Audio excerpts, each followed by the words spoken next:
गोकुल और वृंदावन की धरती पर जब श्री कृष्ण अपने बाल रूप में विहार कर रहे थे, तब वहाँ के लोग इंद्र देव की पूजा किया करते थे। उनका विश्वास था कि इंद्र ही वर्षा करते हैं और उन्हीं की कृपा से अन्न, जल और समृद्धि मिलती है। हर वर्ष बड़े धूमधाम से इंद्र पूजन होता था। किंतु एक दिन श्री कृष्ण ने नंद बाबा और ग्वालों से पूछा, आप लोग इंद्र की पूजा क्यों करते हैं? क्या आपने कभी इंद्र को यहाँ आते देखा है? सब चकित होकर श्री कृष्ण को देखने लगे। श्री कृष्ण बोले, हमारी गायें, हमारे खेत, हमारे जंगल और हमारा गोवर्धन पर्वत ही तो हमें जीवन देते हैं। तो हमें गोवर्धन पर्वत की पूजा करनी चाहिए, न कि इंद्र की। नंद बाबा और सभी ब्रजवासी श्री कृष्ण के वचनों से प्रभावित हो गए और इस बार इंद्र पूजन की बजाय गोवर्धन पूजन करने लगे। सभी ने अन्न, फल, मिठाइयों से विशाल अन्नकूट तैयार किया और गोवर्धन पर्वत की प्रदक्षिणा की। इंद्र देव को यह अपमान सहन नहीं हुआ। उन्होंने क्रोध में आकर मेघों को आदेश दिया कि वे गोकुल में भारी वर्षा करें और सब कुछ बहा दें।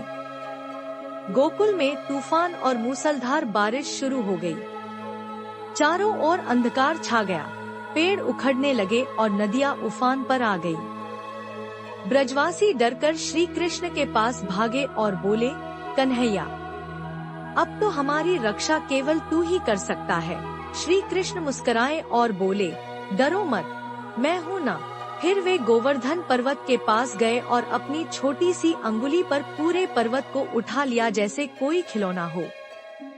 उन्होंने ब्रजवासियों से कहा, सब लोग अपने गायों और परिवार के साथ पर्वत के नीचे आ जाओ।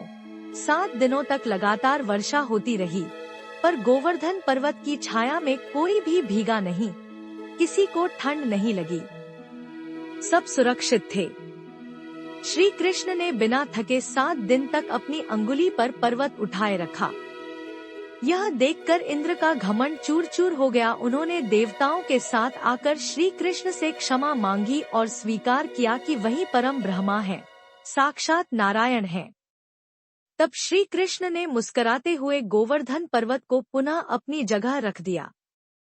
ब्रजवासियों ने हर्षोल्लास से उनका जयकार किया, गोविंद की जय, ग्वालों के नायक की जय।